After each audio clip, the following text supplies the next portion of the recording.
What's up? Turn the camera on.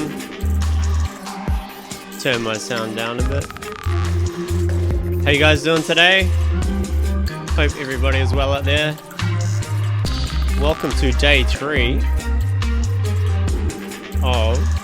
just check my levels. Day 3 of building a techno set from scratch. If you haven't been following along, I'm building a techno stream from the absolute ground up in session view only, and using some pretty unique ways such as dummy clips, and later on we're going to get into some really weird shit. I'm doing this set in less than 3 weeks now, so the frequency of these videos is going to get faster because that is heavily approaching. Yeah. We're still in the shell stage, so how I'm approaching this, again, if you're just tuning in and you haven't watched the first 2, I'm building the shell of the set on how I want it to work, and then once that's complete, we're going to focus on the sound design. So that's the actual tracks that are going to be played. We're going to be using synthesis for everything, so the kicks, the snares, the hats, bass, percussion, synths, everything. Just so I can have like full tweak control when I'm playing live.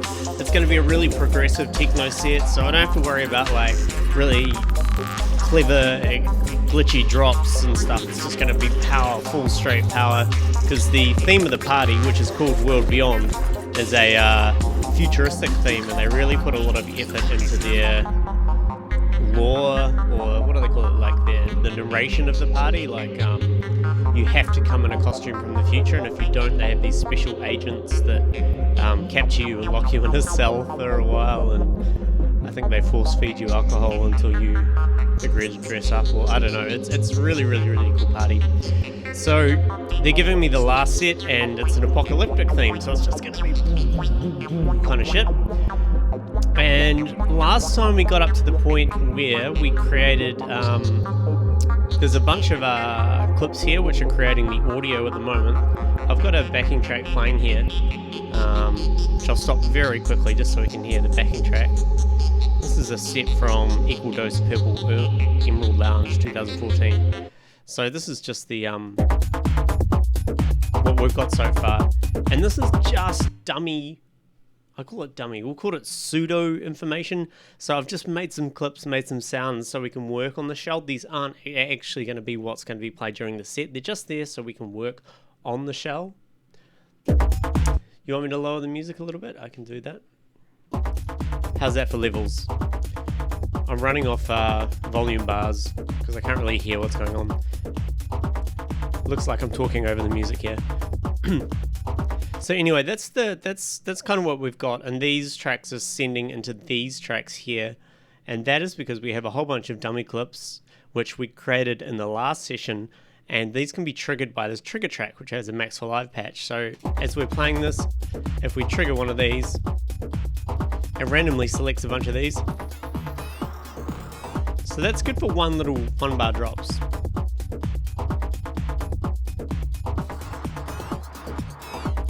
Very good, but I'm going to go back and play that backing music, because what we're going to be doing today is it's going to be a lot of Max for Live stuff. So this is going to be a real Max for Live stream. I'm quite tired as well. I apologize if I seem a little bit lethargic, but we're going to be building a Max device, and I've been pondering this for ages because we made all these 1 bar fillers, if you like, for these dummy clips, but I want to make 2 bar ones. You see I've put the scenes here. I want to make 4 bar ones. I want to make 16 bar ones and 32 bar ones. The 16 bar ones and 32 bar ones are obviously going to be like more build-ups rather than little kind of like things that we can just add in there. I should say hello to everyone. G'day Jesse over on Facebook. G'day, I can't pronounce it. Pierre Giorgio, what's up? Irvin over on Facebook. Who else we got? Salomo on YouTube, Jippy on YouTube, Old Octonode on Twitch. I'm streaming on 3 different platforms, so yeah. So today's going to be very Max for Live oriented, and the reason for this is because where's my music? I'm going to turn this down again. Turn that down a bit. There we go. The reason for that is I want to create all these 2 bar loops and 4 bar loops and 88 bar loops in Max for Live, but I don't want to do them manually because that's going to take forever. So I've been thinking since the last episode how I can make a Max for Live patch that auto-generates dummy clips. And I've had quite a few ideas. I've done lots of prototyping. I've probably spent about 20 hours trying different methods, and I've come up with the best way that I possibly know how to, but there's still a few issues. And if you guys can see anything, if you're a Max for Live person, or maybe not, you can just see something that's obvious. When we get to the stage where I'm having problems, speak up. I will keep evolving this, but I'm going to build it from scratch because at the moment I just have a bunch of prototypes, and just to keep in flow with the actual progression of the series, it'd be good to show you guys how I actually build everything. I don't want to just dump in a Max for Live patch I made while I wasn't live streaming. So if there's any objections to that, I'm going to get started. Jiffy asks on YouTube, can you make 2 dummy clips control the same envelope? So you kind of modulate one clip's envelope with another.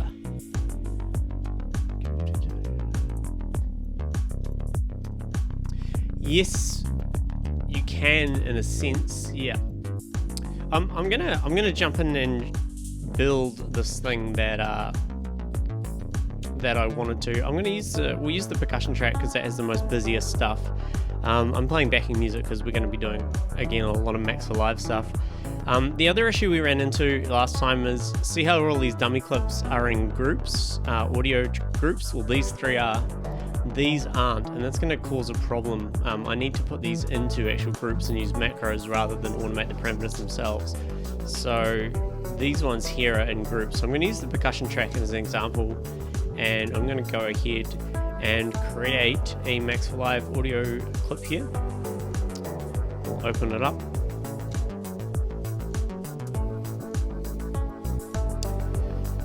Chippy on YouTube says, to make myself clear, make an envelope in a 4 bars that controls a cutoff, which also develops over a 16 bar clip. Yeah, that is possible, but I kind of want to, like, what I could do is copy these 1 bar ones down into the 2 bar ones and then just extend the envelope out using warp markers, but then it's just the same dummy clip, but twice as long, and I don't really want to do that. I also really want to build this device and get it solid because I think it's something that people would really appreciate and get a lot out of for a dummy clip creator. So yeah, so without further ado, let's go ahead. Is the background music still too loud, guys? I'm getting mixed messages on Facebook and everything. Let's turn it right down. We just need it right down. How's that?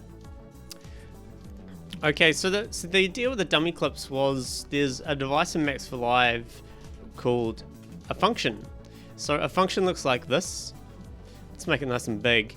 And if I was to get out of edit mode, you see you can actually add points and clips and do such things like this, which is pretty handy thing. So I thought I'd use this to actually generate the dummy clip and then send the information that comes from this function over to the macros of the current track that this Max for Live patch is on.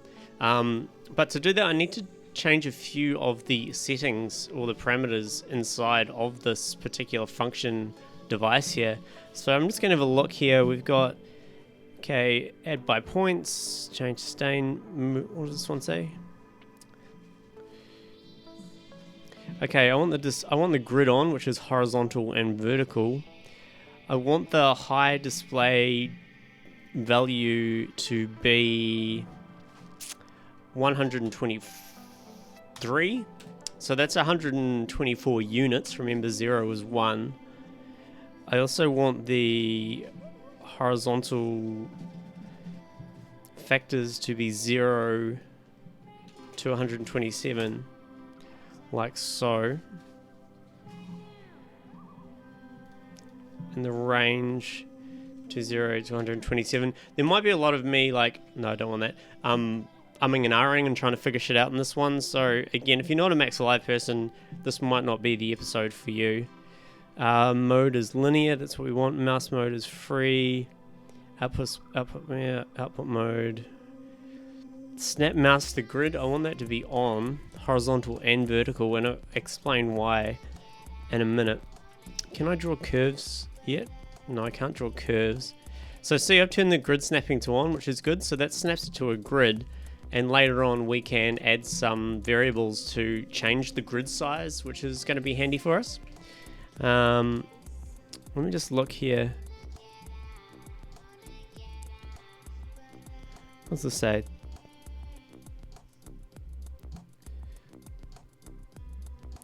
I think I don't want it to be linear. I think I want it to be curved. So if it's in curve mode, yeah, curve mode means I'm allowed to hold down the Alt key and actually draw curves, which is kind of cool. So you can see we can get really custom shapes, and I can move these points now, which will snap to the grid, which is really good.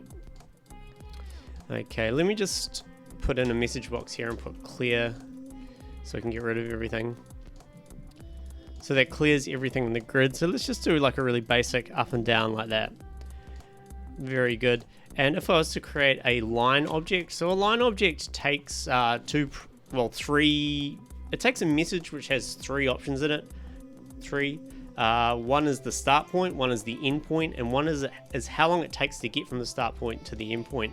So I'm going to go 0, 1023, and we'll just make it 10,000 milliseconds, which is 10 seconds right now, and I'm going to feed that into the line.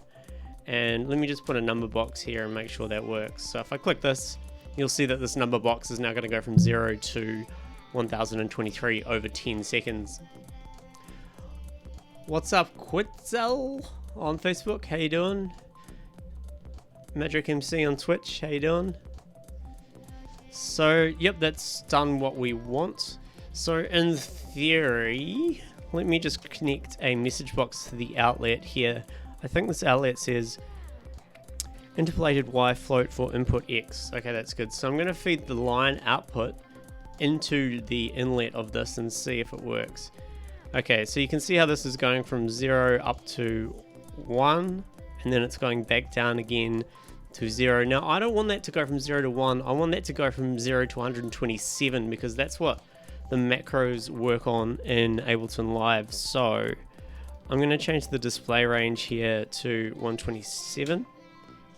Not 1127, 127. Let's try that. I deleted the message box. No, maybe it was the wrong parameter, sorry. Oh no, that was the right parameter, I just fucked up. This has gone all weird on me now. Let's clear this.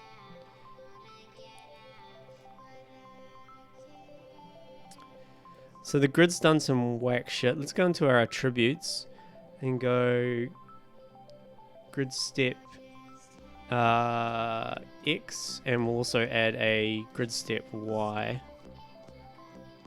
So this is going to allow us to change the actual grid, like so. We'll keep these whole numbers. So that's 1, 2, 3, 4, 5. You can see how the grid is moving there.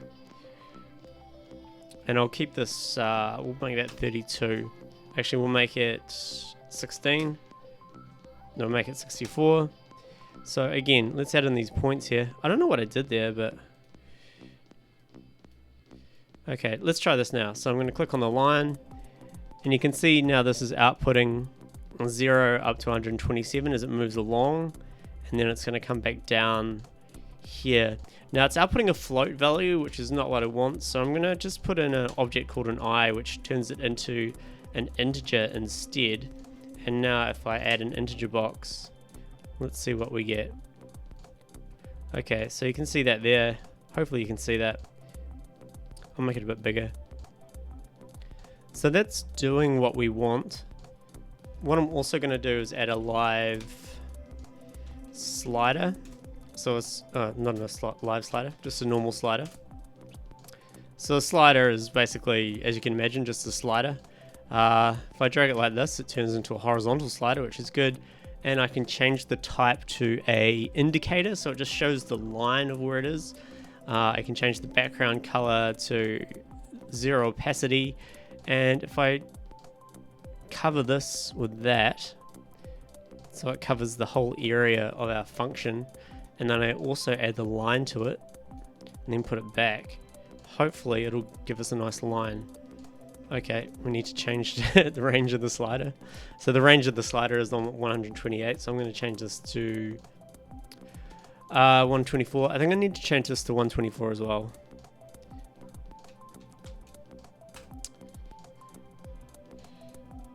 What's up, Tyler from America? Happy America Day, everyone, by the way, who's watching, who's from there. Whatever you do, hope you blow lots of shit up. Okay, so now that slider is at 124. Let's click on the line. So you see as the line moves across the function, this goes up to 127, and then it comes back down to 0.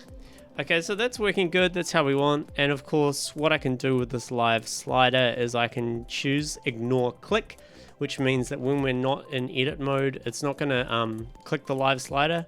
If the live slider was on click mode, it would mean if I try to click here, I'm going to be moving the slider, and I don't want that. So, this is Gomez, by the way. I don't think he's made an appearance on the stream yet. He's getting all up on my shit at the moment. So, all right. Not to pull the cute fluffy animal card on a live stream, but whatever. I'm going to bring the line thickness down so it's not as thick, and we'll make it red. Why not? So again, that works like that. Very good. Turn off ignore click. So let's add in a few more points here just to double check. So let's go like this. We can shift click to remove a point. We'll go down to here again, then maybe down to here, up to here, and like this. Let's see how that works. So just keep your eye on the number box. So it's at 48. Goes up to 127. Back down. Okay, so that seems to be working all right for a start. What I will do, I might as well just do it first off, is I'm going to go paste from live choosers. Where are we here? Dude, calm down. Device parameters. So this allows us to select a parameter within Ableton Live. It will give us the ID of said parameter, which is going to be the macro, obviously, of the track we're on. What I need to do is put in a live object like so. Let's bring this up. I'm going to put the ID into the right inlet, so that's going to say the live object is attached to whatever I select in these drop down menus. And then I want this value to be sent to that live object, which of course is going to be the macro, but I need to give it some more information. So I need to go prepend, which means put some information before the message, set value, like so. So if I connect that number box to prepend set value, I'll put a message box after it, and then if we hit that line, you can see that this box here is now updating with what we need, which is good. So I can remove that, I can add that straight to the live object. We'll keep things a bit tidier, or else I'm going to get ahead of myself. What's up, Anthony? What's up, Zach? Let's get rid of this. So again, this allows me to go, I'm going to list track. So we want this track. Didn't work. This track, and then it will update the box below it. We want the perk effects audio effect, and then I want the, we'll say reverb wet. So now that when we hit this line, it's going to affect the reverb wet, which of course is this knob here. So let's see that in action just to make sure it works. Bro, he's gonna fuck shit up. I might have to put him out. I don't know. Let me just bring this line down. So let's click that, and then we'll quickly jump over to live, and you can see the reverb wet is now moving in time to that function that we created. Okay, so that's a good start. We're getting somewhere. What's app to use it? Says Fair Enzo or Faye Enzo on YouTube. This is Max for Live or Max MSP. That's what we're using. Okay, so that line's good. That's what we want. But what we want is we want this to be able to go in time with Ableton, so that as that parameter moves, it happens over exactly 1 bar.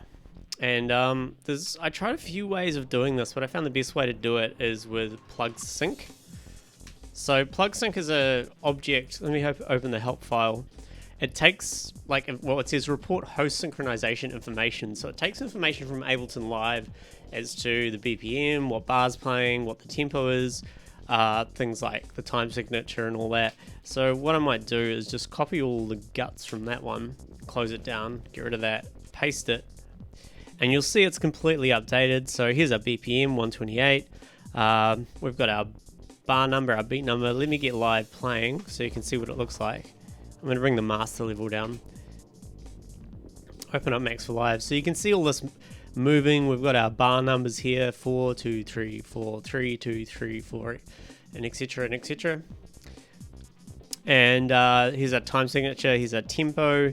Here's our raw ticks. I think I'll be using the raw ticks, because if you notice, I'm going to stop this, start it again. Raw tick starts at 1, and every time there's a beat, which you can see here, it moves up to a new whole number.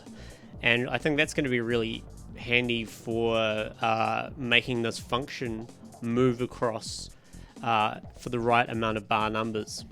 Don't need this device here. So I don't need the play stop. I don't need the beats and the bars. I don't need a tick fraction. I don't need the time signature. I'm going to keep the tempo there. I'm going to keep the raw ticks, and we don't need the flags. Okay, so that's kind of handy. So what I'm going to do with the raw ticks, because it's a float value, which means it has a decimal place. If I drag this out, you'll see it's completely nuts, and we have, I don't know, 6 decimal places. What I'm going to do here is I'm going to times that by 100, and I need to make it a float by adding a point. So if I times that by 100 and then feed that into another float, you'll see it's moved the decimal place for us across, which is good. So instead of a float, I can add an integer. So now let me start and stop the live transport again. You can see that it's going up in integers, which is a lot more handy. And that means that when this reaches 1600, that is going to be exactly 4 bars long, which is going to be pretty handy in the long run. So what I'll do here is I'll add a scale object. I'm going to go 0 0, so this is the minimum and the maximum value that's going to be input. And then for the output, I need a minimum and maximum, so I'm going to go 0 and 124, because this whole thing is 124 long. So that's all good, but I need to determine the maximum input depending on if it's a 1 bar loop, 2 bar loop, a 4 bar loop, 8 bar, etc. So where is it? Low input value, high input value. Okay, so let me just stop the transport here. That means I need to create a series of message boxes. I'm going to go 16, duplicate that across, 32, 64. Should put these a bit closer together.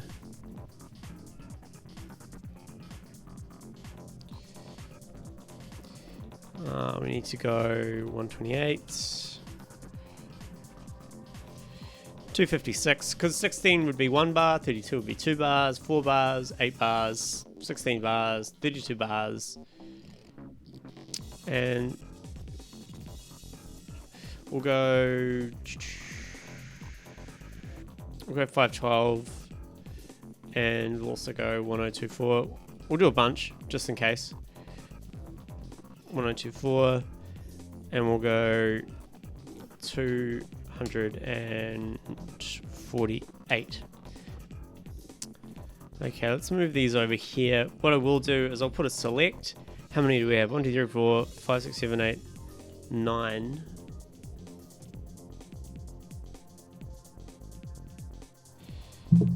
I'll put 64 twice. So we've got 1, 2, 3, 4, 5, 6, 7, 8. So I'm going to go select 0, 1, 2, 3, 4, 5, 7. I'm just going to let him go crazy. So a select like listens for a number that's coming into this inlet here. And if it's any of these, 0, 1, 2, 3, it's going to output. So if it's 0, it bangs out here. If it's 1, it bangs out here. So I'm going to connect 0 to 16, 1 to 32, to there, like so. Please don't knock over my fern. And 7 is on 248. That's all good. What I'll do is I'll also add a live tab. So a live tab just lets you select one of different tabs. If we go into the info panel here, I want to have this on 1 bar, 2 bars, 4 bars, 8 bars, 16 bars, 32 bars, 64 bars, and 128. We don't really need 128 bars, but we'll do it anyway because it's a nice even number. So if we attach a message box to the outlet of that, you'll see if I select 1, it outputs 0. If we pick 2, it outputs 1. 4 outputs 2. So it kind of outputs like what number it is in the live tab sequence, so 1 through 7. So I can actually add that to here into the select like so. And that means by clicking on one of these, it's going to trigger one of these 8 message boxes that we determined. And these 8 message boxes, what I'm going to do is, because I've timed this by 100, I'm going to times these by 100, but I'm just going to do it manually and add 0, 0 at the end. So 3200, 6400.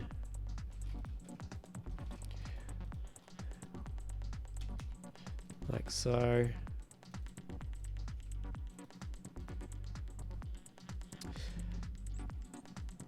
Jimtic on YouTube, do I need to know a programming language to do these types of plugins in Max Live? Well, I mean, it does help, but I mean, it's a very, as you can see, it's a very visual and a very modular language. So I haven't actually done anything that like is like code or like single line code stuff yet. It's all just creating objects, connecting them to each other, knowing what the inlets do, knowing what the outlets do, know what the object does to the information that comes into it and what it spits out. Knowing the objects is definitely the part you need to get good at and takes time in getting familiar with things. But I mean, MaxMSP also works really well with JavaScript, so you can create like JavaScript objects, give it a name, and then just double click it, and boom, you can type in your JavaScript code, and it'll function just like normal. But I'm not that very good at JavaScript either, so I'm not going to do that. So as I said, these are going to bang these values, and I'm going to send these values to the high input value. And I'll explain why in a sec. So I'm just holding down Shift, which allows me to draw multiple connections to all of these guys here. What is up, 4Pi? How you doing? Nice to hear your sexy voice. Yeah, man.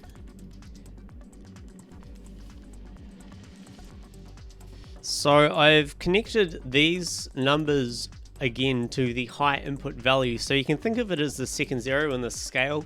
That means that it's going to be scaling differently depending on which one of these tabs is selected. And if I feed the output of this here thing, which is the raw ticks times 1000, we'll put another integer box here. So if I've got one bar selected, and let's go into live, I'm going to bring live down like this and hit play. You'll notice it's now scaling, and when it gets to the end of one bar, hang on, we'll do it again. 1 2 3 4 2 2 3 4 3 2 3 4 4 2 3 4. Ooh, we're just on 16. You'll notice that now this is 1024. So this has scaled the number that's coming out of here to match it. So it's exactly 124 after one bar. If I was to pick number 2, it's now triggered this 3200 box. So that means if we go back to live transport and hit play, it's going to take twice as long. So it's actually going to wait until this reaches 32 to actually reach the 124 value. So if we keep watching, and 32. So there it is. I overshot a little bit. So that's good. So that means we can attach the output of the scale to both the slider and the function that we created. So let's have a look at that now. Actually, one thing I'm going to do before we do anything else is select these guys, drag them down. I'm going to delete this patch cord here, and I'm going to introduce a object called a speed limiter. And I'm going to give it a default value of 50. A speed limiter, because this raw ticks thing is sending out a number with 6 decimal or 5 or 6 decimal places really fast. That's a shitload of information that it's sending, and to actually send that all of that at once, and I want to do this 8 times because we've got 8 macro knobs, it's going to be really, really intense and quite, well, I don't know if CPU intensive is the word, but it's going to really like backlog a lot, and we're going to get a lot of lag problems. So I'm going to attach a speed limiter to it. I'm also going to add we'll use a live.numbox, and I'm going to attach that to the speed limiter. So that means we can define how fast the speed limiter goes. So the speed limiter, what it does is if there's a flowing amount of numbers coming into the left inlet, you define in milliseconds how long it outputs. So if I do speed limit 50, even though I might just be getting pounded with numbers into its inlet, it's only going to output numbers every 50 milliseconds. And 50 milliseconds is extremely fast and good enough for the resolution that we need. Excuse me. But we can make it higher, maybe even. It's just so that if we notice some significant lag, which I already actually am noticing. So what I'm going to do is save the patch. We'll put it into the dummy helper thing. We'll call it dummy helper 1. Hopefully saving it resets the log. So it's a lot of, yeah. I was noticing that when I moved objects around, it was lagging quite a lot, which isn't really ideal. So the speed limiter is set to 50 by default. Actually, what's probably more logical here is to make the speed limiter a division of what the current BPM is. So the current BPM is 127. The speed limiter, but it's in a float value. The speed limiter takes integer values. So what I'm going to do is just insert an I, which turns a float into an integer. And if I put a number box here, you'll see that it's now putting out 128 BPM, which is good. I'm also going to add a change after the eyes, so it's not going to continuously output 120. It's only going to output when the BPM changes, if it does. So if I put a number here now, it's not going to change anything. But what I want to do is divide that by, we'll say 2. So it's going to divide, I think it's 128 by 2. And let me just move all this across a bit.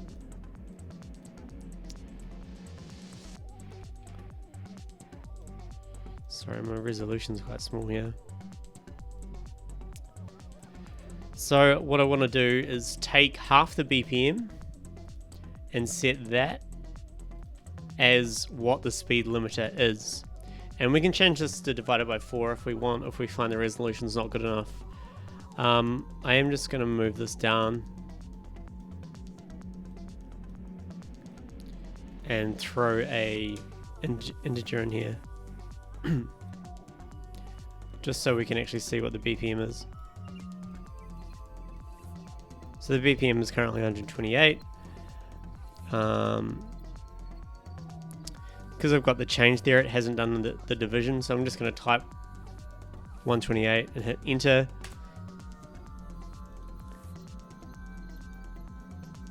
It should work. Yeah, okay, so it's divided 128 by 2, which is 64, and that has now set the speed limiter to 64. So I need to take the raw text out into the speed limiter, and now let's see what it looks like when we hit play in live transport.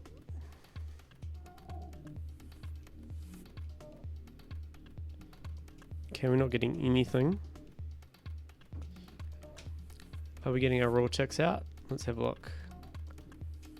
Yeah, we're getting the raw text out.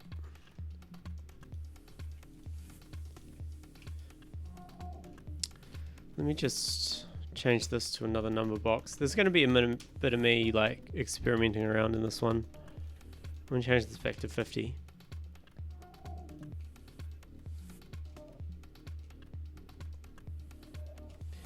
Oh, I haven't connected the speed limiter to that box. That's the problem. Okay. So let's go back and do that division thing again. Sorry, that was just a little bit of problem solving. We'll get you in here.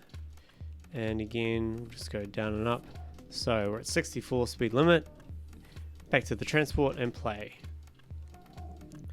So this should get to 32 or 3200 when it reaches the end. Well, yeah.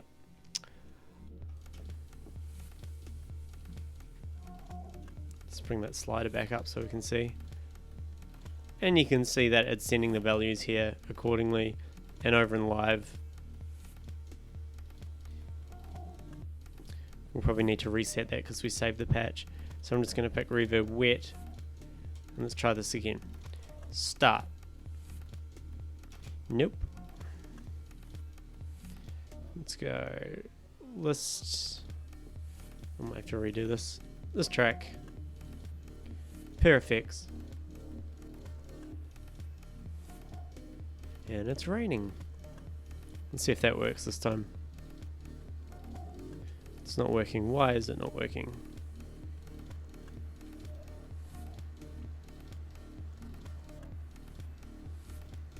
Oh, it's not working because I've got a solid thing here. Okay. Little niggly things. So I'm just going to delete this point here and this point here. So it goes all the way up. And let's go play. So you can see the reverb wet is now moving to that line, which is what we want. Yeah, the cat is going nuts, Phil. I think he's chilled out now. That's good. What's up, Jessica? Costa Rica, yeah. Okay, so that's all good. I'm just going to test it really quick with 4 bars, and let's see how that goes. So back to live transport. Let's hit play. So you can see this is moving much more slowly now, and again it's following this pattern here. It is raining like a motherfucker. Let's get rid of the stop.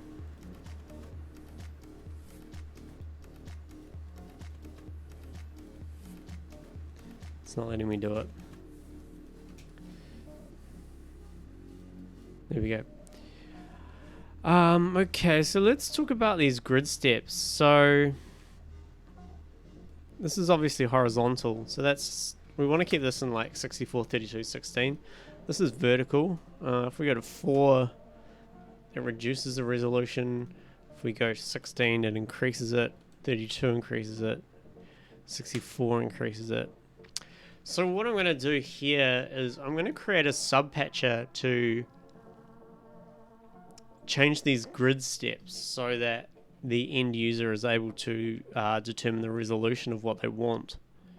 Let's just move this across the side here.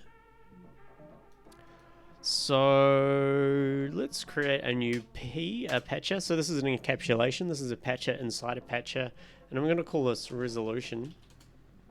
So you see it's created a new patch for us here. And what I need to do is create 2 inlets. So an inlet means that in the main patcher, you'll see now that we have 2 inputs into the sub patcher. So that's all good. So they're going to be up and down. So I might as well add the buttons now. I'm going to add a live button. Not a live button. We use live text. And in the live text preferences, we're going to change it to a button. And the text off label will be down. Like so. And I'm going to alt drag that. And this one, we'll call it up. And these send bangs. So I'm going to send the down into the left and the up to the right. Tidy it up a little bit. What's up, Johnny?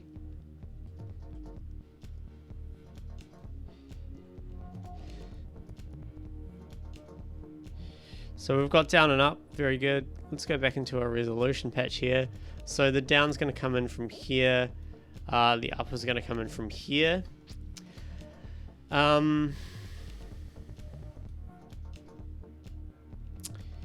Yeah. So when it goes down, what I want it to do is I want it to... How am I going to do this? Okay. We're going to go 0.5 on the down. So it's going to times it by 0.5. And on the up, it's going to times it by 2. Because I want to stick to this 2, 4, 6, 2, 4, 8, 16, whatever's. So we'll put those in there, like so. Let me just think here for a sec.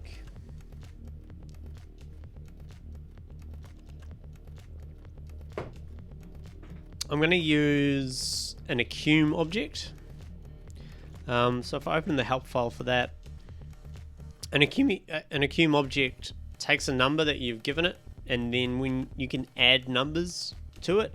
So for example, I'm going to set 1, or I set it on 2.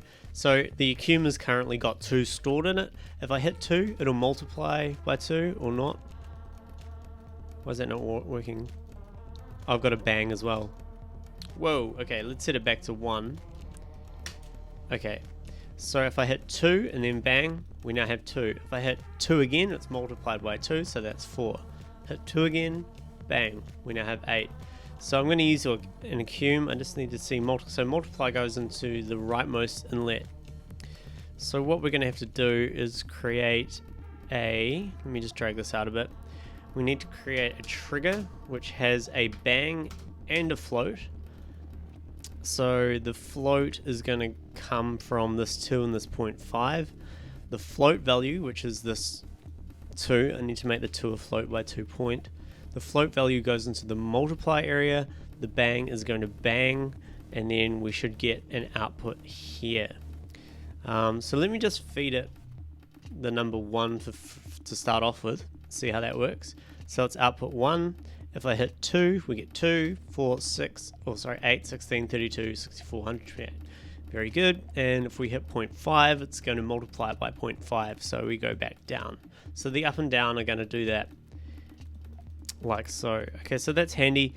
What I need to do is figure out what I want the minimum and maximum value I want the grid sizes to be. So let me get rid of this one. I'm going to create an outlet. So an outlet is the same as an inlet. It just outputs from the patcher. So if I go back to my original patcher here, you'll see we now have an outlet. So, whoops. So if I was to put a message box here and hit up, we get 8, 16, 32, 64, down, goes all the way down to 1. If I keep going, I shouldn't keep going because it's outputting integer values. So what I'm going to do is I'm going to connect this to the grid step X, and that'll give us an idea of like what we want the maximum resolution to be. So let's go up.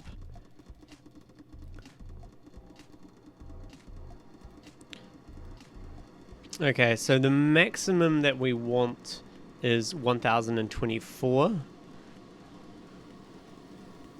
Or is it? No, the maximum we want is 512. And let's go down.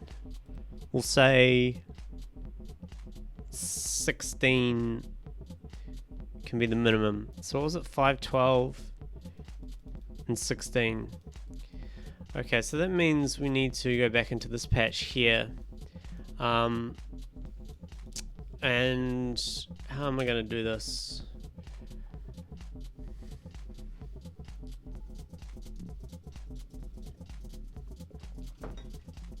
I need to think here. So with the accum, I'm going to go cell. What did I just say? 16 and 512. So I'm going to go 16 dot, or no, 16 and 512. So cell means it's going to select, it's going to bang out here if it's 16, it's going to bang out here if it's 512. Let me just create another message box here just to be sure.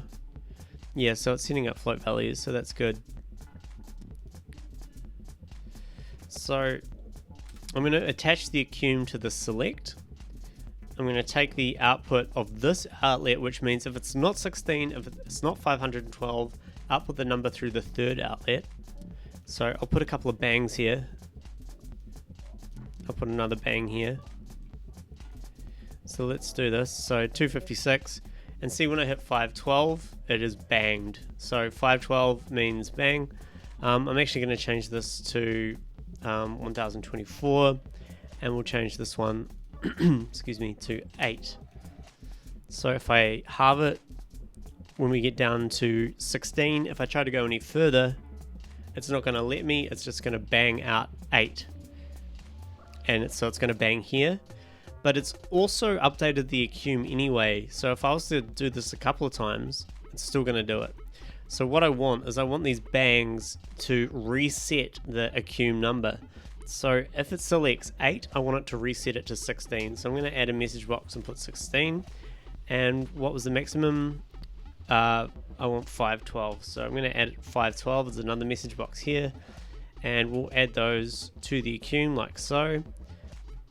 So if we get an 8 value, it's going to keep banging 16. What's up, Audrey? What's up, Mr. Grateful Heart on YouTube? What do you think about analog gear? I just purchased an Endorphin.es shuttle. What do you think about Euroracks? I honestly don't have an opinion on any of those. Sorry, bro. I have not used them, and I don't know what they are. I know what a Eurorack is, but it's something I've never used. My philosophy with rack stuff and modular stuff is as soon as I start, I'm not going to stop. So I'm going to wait until a period in my life where I have money and time to get into that side of things. So again, if it's 8, it's going to bang back 16 into the accum, so we're not going to be able to go under 16. And if it hits 1024, it's going to bang... Sorry, my things are whack here. it's going to bang 512. So that means we're not going to go beyond 512, hopefully. So let's test this out. Let's go up in 2s. So see, every time I try to go more than 512, it's sending a bang, and it's going to say, nah, you're stuck on 512. So now if we go back, it's going to go back down, and if I try to go below 16, it's going to go nope, and it's going to keep hitting 16. So that's a good way to like not let us go beyond or below the values that we need. So now I can connect this third outlet to this inlet here, like so. And let's just minimize that for a sec. So let's test that out. Up. So that's at its maximum, 512. If I go down, down, down, down, down, down, there's our lowest resolution. Won't let me go down any further. This won't let me go up any further. So that's all good for that one. Let's drag this down here to the grid step. I'm going to copy this across and add that to the grid step Y as well. Let's see if it's the same resolution we want. It's not. Okay, so I'm going to open up this resolution. What do we want for this one? I'm just going to disable these for a sec. I'll send it 16. And let's just keep an eye on this. What do we want here? We want 2. So we want it to be... Hang on, I got to put a number box so we can see what we've got. So 64 is the maximum we want, and we'll say that's too much. We'll say 4 is the minimum we want. Okay, so we'll go. Man, my memory's not very good today.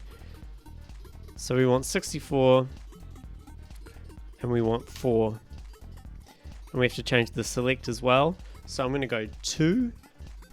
And 128 because I want to go one below and one above. So hopefully that should work. No, that's not working.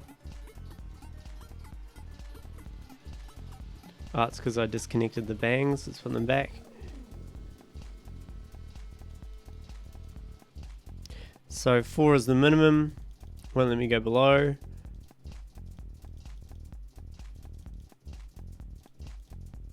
Oh, I'm hitting the wrong things. So there's our resolution there. That's 64.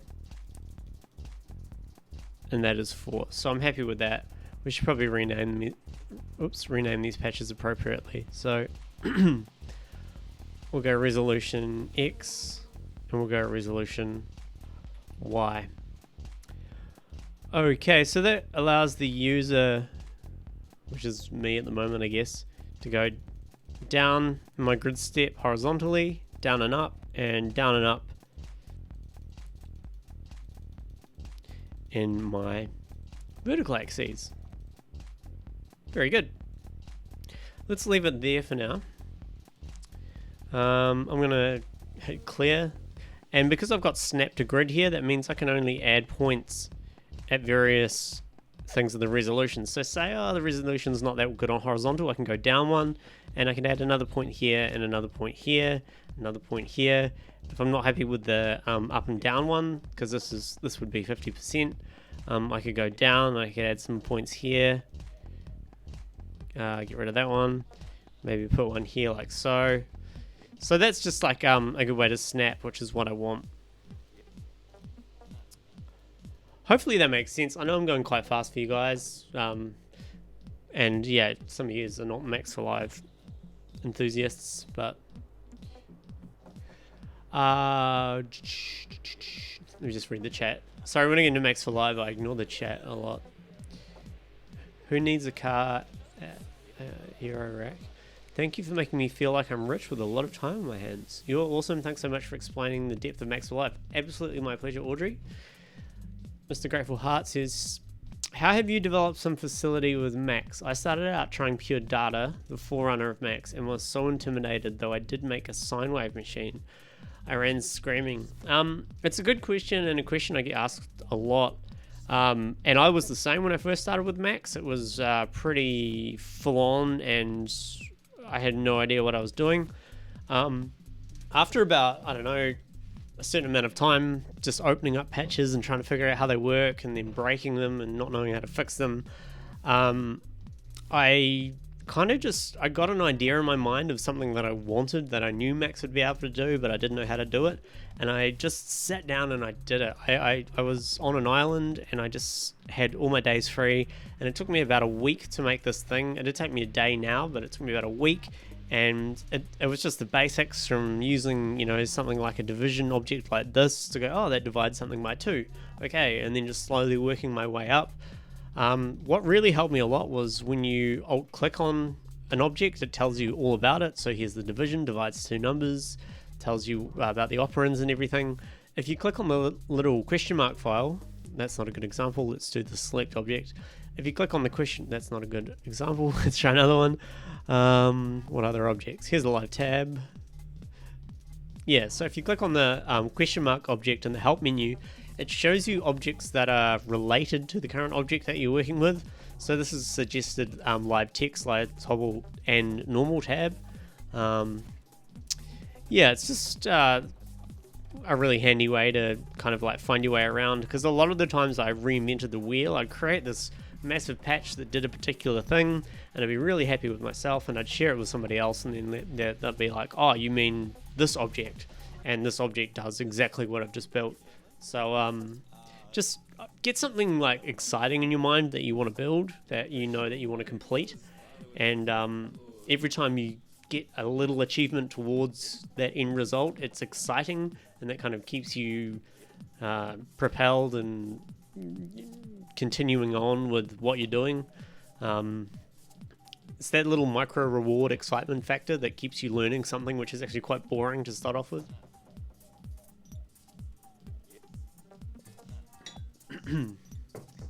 So yeah, that's my advice on that. What's up, Noom on YouTube? Grateful, are there any helpful tutorials in the Max for Life information page? The Max for Life manual is extremely good. Like, it is actually a really well written manual. It's really in depth. There is a guy, if I can remember his name, Max MSP Dude. I know his name's got Dude in it. There it is, Dude387. So look up that guy on YouTube. I really like him. He reminds me of me a little bit in his tutorial styles. He's kind of, it's really fly on the wall technique. He did a really funny series recently. I can't see it here, but it was, where are we, videos.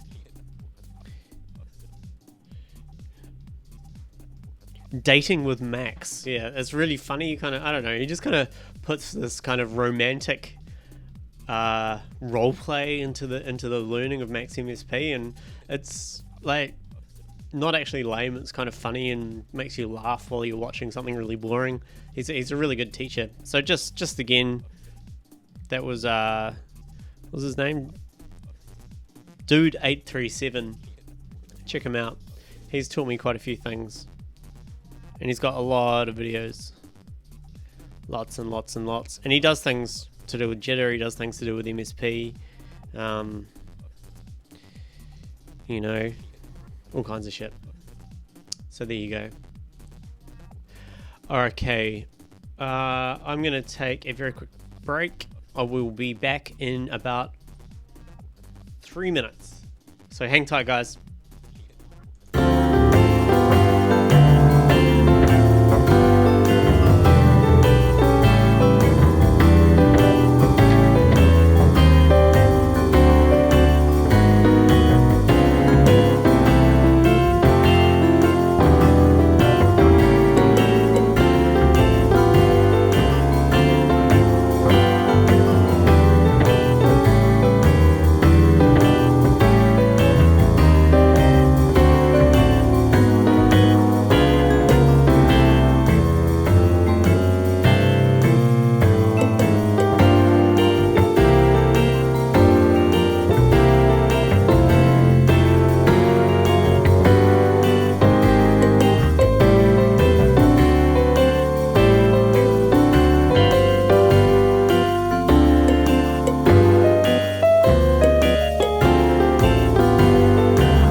dokie, we are back. Get that playing again. So where were we with this? Okay, so we've done the grid size stuff, which is good. We've got it so that it will play over a certain amount of bars, which is good, which we can choose by using this here. And that will send the value to what we specify. So the key here is to test whether this actually works when we record automation, which I was having a bit of problem with. Where are we here? So here's live. What I'm going to do is copy this none track down to here, open it up. Let's go to perk effects, reverb, dry, wet. Let's just make sure that it moves. So you can see the line moving, which is good. Let's see if it works when we record the automation.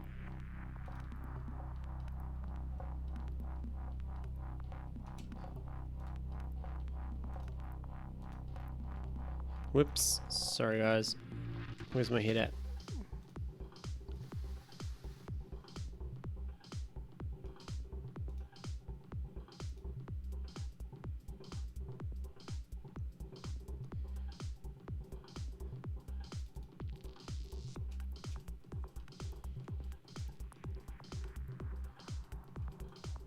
Why are we not recording automation?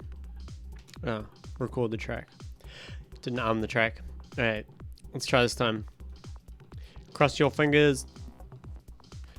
Okay, something's happening.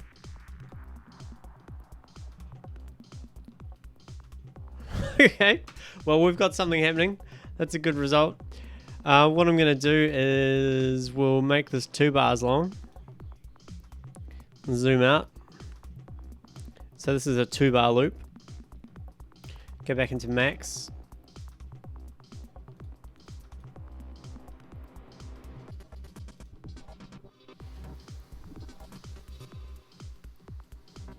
Okay, I'm going to make it a 4-bar loop. So I've kind of fucked up here. That's alright, we can fix it later. So a 4-bar loop. Let's record again. It's okay, it's a little bit off and the resolution's a bit fucked. So what I might do is go into max. Let's change the division of the speed limiter to 4 of the BPM. I'm just going to add a bang into this number box so we can bang the BPM when we want. So now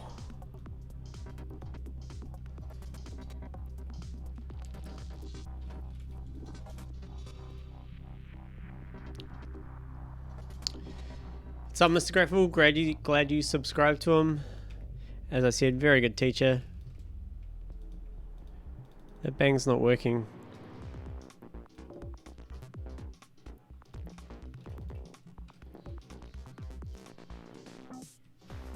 It's weird that that doesn't work. Anyway, so we now are at 32 for a speed limiter, so that should solve our resolution problems. See how it's doing it in it's kind of doing it in 16th notes, which is good. But let's try again now that we've divided it by 4. So it's kind of a lot smoother.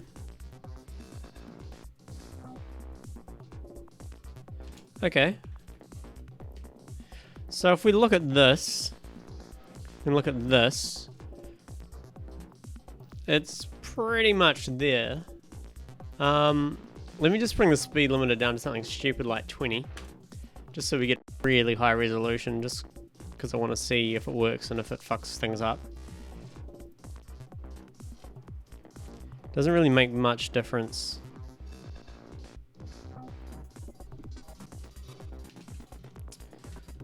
So one thing I noticed, yeah, this is where I had a problem before, is it starts the recording of the automation a little bit late. So let's try and problem solve this. So back to 30, I think 32 is a good resolution. So that's the BPM divided by 4. That's a good resolution with the speed limiter. Obviously, as I change this, I can't change this because it's well, I can with this arrow keys. No, I can't. Yeah, it's working, but it's that delay which is the problem. And I've tried various different methods to try and combat this, and I have yet to come up with a good solution. So let me just do one more recording with it on the BPM divided by 4, which is 32. We'll do one more recording.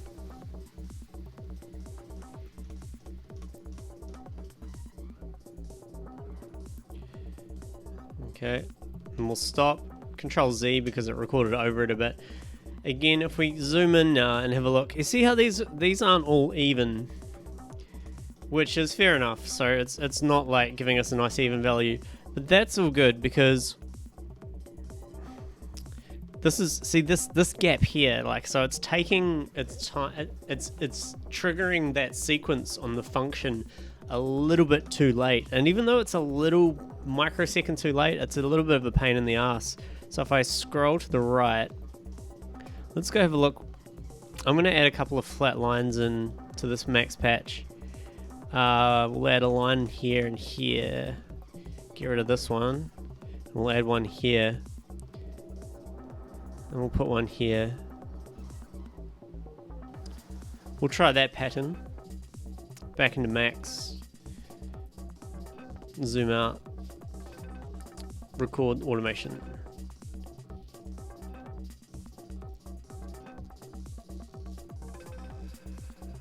Okay, so it's not completely accurate, and this is my problem. This is like, so if anyone watching this now or in the future can figure out a way to do this, because you know you can snap, or you can quantize notes, but you can't quantize automation points, which is a bit of a pain in the ass. I mean, these straight lines are easy to do. I can just close the grid size down, like so, and go into my pen tool and just click. Like this. Nope. Like that. So I can just do that. And that fixes that problem. If I go into my pen tool and just select and delete.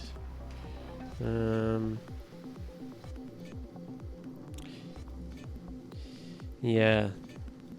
We're going to grid size down. So if I click here and zoom out and click here, and hit delete, we get a nice smooth line. If I hopefully if I select this area and delete, we get no. Need to go to here and delete. There. So see, I don't really want to be doing all this manual shit.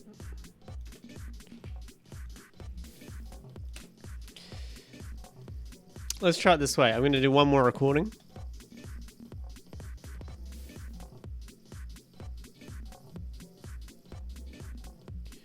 Okay, good. Control Z. Now let's zoom in here. So you can see this is where the delay is. So what I'm going to do is I'm going to select all. I'm going to click on this point and I'm going to drag it back to the very start, like so. Let's see what that looks like now. So that's pretty much accurate. We still get a little bit of a problem here, but that should mean now I can easily do this. So I don't mind doing it this way. That's like a kind of a quick way to get those nice smooth lines. Apart from there. That's because I'm doing that. You can see how like these are a little bit out as well. So there's like a bit of fixing up we need to do. Again, I can do this.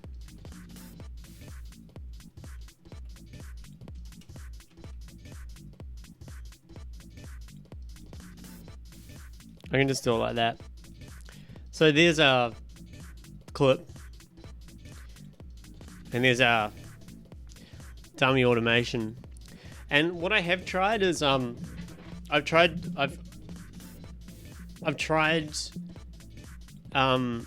playing the clip once before it starts recording the automation, and it still does it. It seems like this pre-pen set value, when it's sending it to the live object, it's got a very, very, very slight delay. And Yeah, so it's not really ideal for now. What's up, Ozadelic from Panama? What's going on? What's up, Facebook? Roger, Johnny, Jessica? How you guys doing today? So this all works apart from that little bit of delay.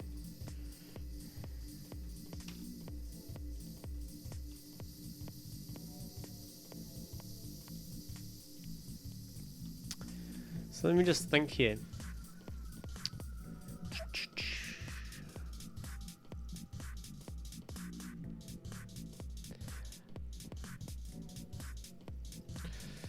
I mean, what I could try and do is go... Let's take this. We'll go negative 100. So I'm feeding this into a negative 100. I'll put an if statement. If $I1 is more than 0, then $I1. So that means that it's going to start in the negatives. And then when it reaches 0, then start outputting the number. And then if we go into live, what we could do is change the length to 5 bars long, put the start position at 2, put that position at 2, and that means we need to put the play symbol 1 beat back. Is that going to work?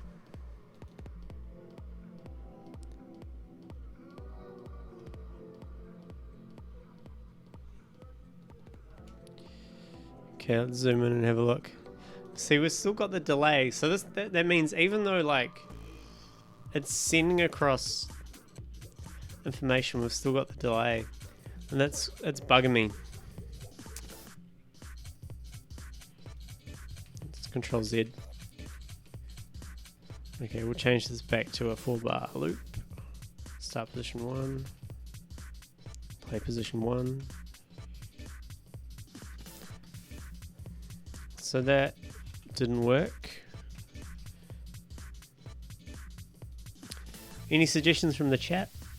I think it's just a limitation of live. I think like this area here, like telling it to do shit. I mean, you can use a live remote instead of a live object, which is way faster. The thing is with live remote is I can't record the actual automation. It won't record. To give you an example, if I was to add a live remote, like so, and send the ID into the right inlet,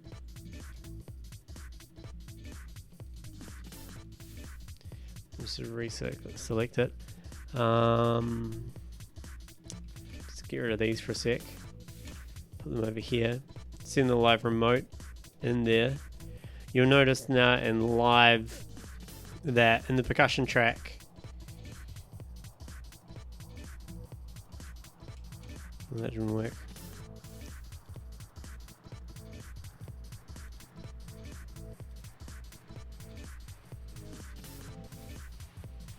I think I need to delete the automation. Just get rid of that. Just do it this way.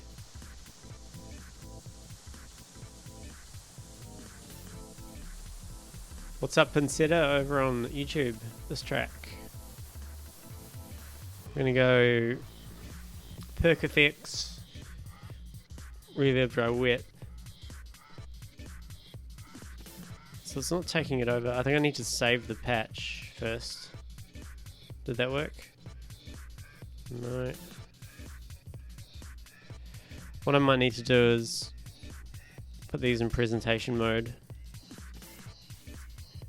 Oops. Add to presentation. Add to presentation. Go into presentation mode. Bring that over here. Bring that up here. Bring these over to here. And I also need to go into my patcher inspector. Make sure it opens in presentation mode. And I'll probably need to adjust this so it's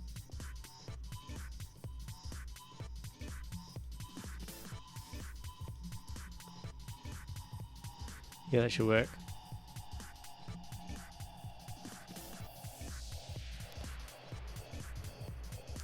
I'm not sure why the live remote isn't behaving accordingly.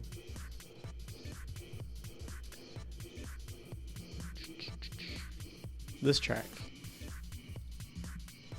Percussion effects. Reverb dry wet.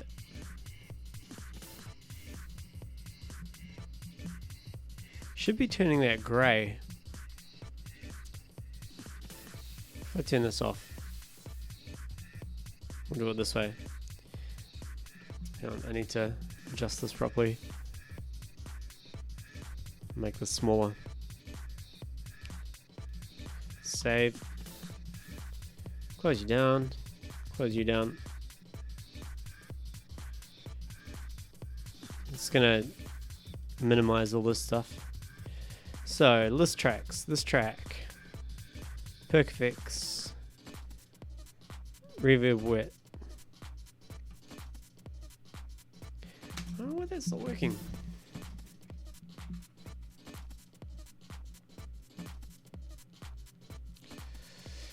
Johnny on Facebook, maybe some sort of latency compensation might work. I haven't needed it in Ableton, but no, Fruity Loops can do something.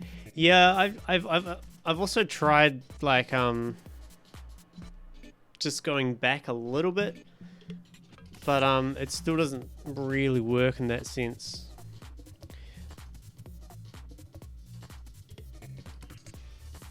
I'm confused about why this live remote isn't working. Let me try a different parameter.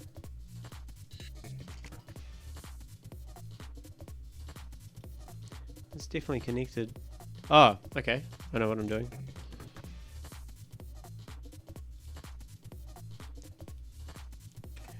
My resolution's so small on my MacBook, yeah. Okay, let's try it this time. Okay, there we go. So I had the wrong patch cable connected. So you see how the reverb wet is now grey because we're using a live remote. Everything's going to be a lot faster. And higher resolution, but it doesn't record the automation. But it does give me a few ideas. Unlikely, but is delay compensation in collection preferences? Yeah, it should be. Don't know if that'll make a difference though. We'll try it. It does need to be a live object, unfortunately, in order to record the information. So let's attach that to that and do this again.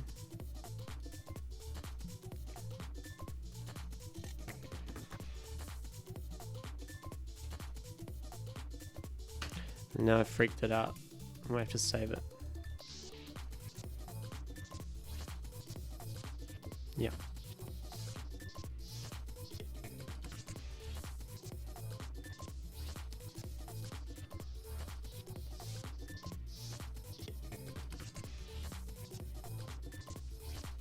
Now we're not getting,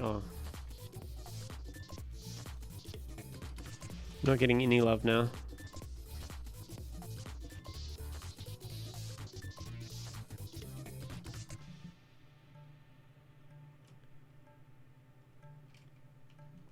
Let me just reset this stuff. So I've kind of hit a bit of a brick wall here, guys. If I can't figure this out in the next kind of few minutes, I might end day 3 and then go sit outside and think. I think this is a problem best solved offline.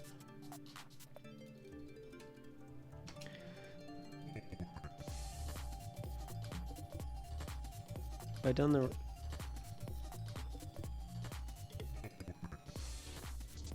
can see a stray patch cable. Ah. Okay. Let's try this. Okay, so this is without delay compensation. Let's see if that works. No, we're still getting that delay at the start. Let's go.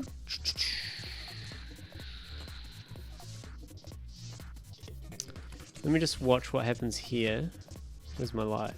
Let's bring live down out of the way just so I can start stop quickly.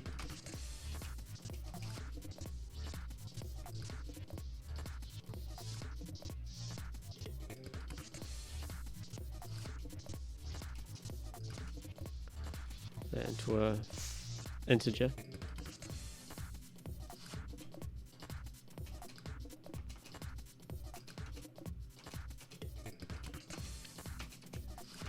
Yeah, it's definitely an issue of just this live object taking just a little bit too long in order for it to receive data. Nile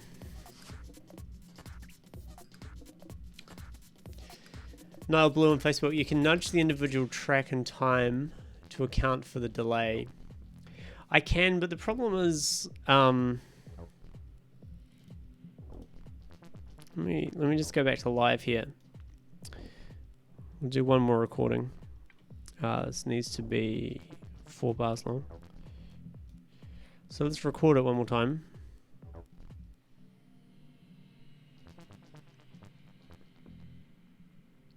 So here's my gripe. Okay, so at the start we've got, I don't know, 1 unit plus a little bit. But if we scroll over here, you see how we've got 2 units plus a little bit. And if we scroll over here, we've got exactly 1 unit. So it's sending, and you can see all these points aren't frequent. Like they're all of different levels. So yeah, I'm gonna have to think about this. What's up, Richie?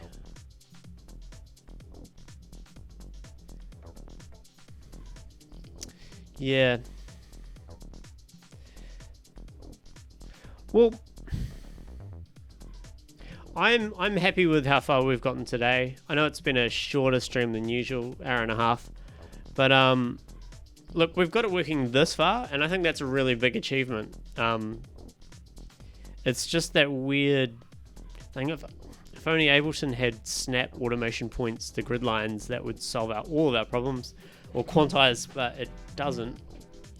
And yeah, I think I need to get away from the screen and sit outside in the sun now, because it's Melbourne, probably raining again in 5 minutes. And think about this, because it's not consistent delay. Like if I was to select everything and move this back to the start, if we go and look over here, see these ones are off, that one's on, well that one's a little bit off, that one's quite far off. But if we look at our actual max patch, these are all really fixed, like exactly where they should be. So I am going to go back to the drawing board and think about stage 2 of building this device. Because once I get, I really want to put a lot of work into this, because once I get it, I know it's going to be really handy for a lot of people, especially me. Yeah, so it's not consistent, that's the problem.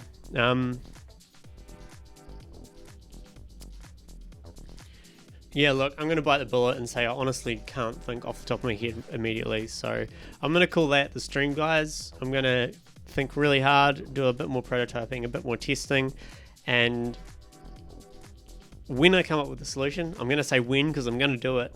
I will do another stream, hopefully tomorrow.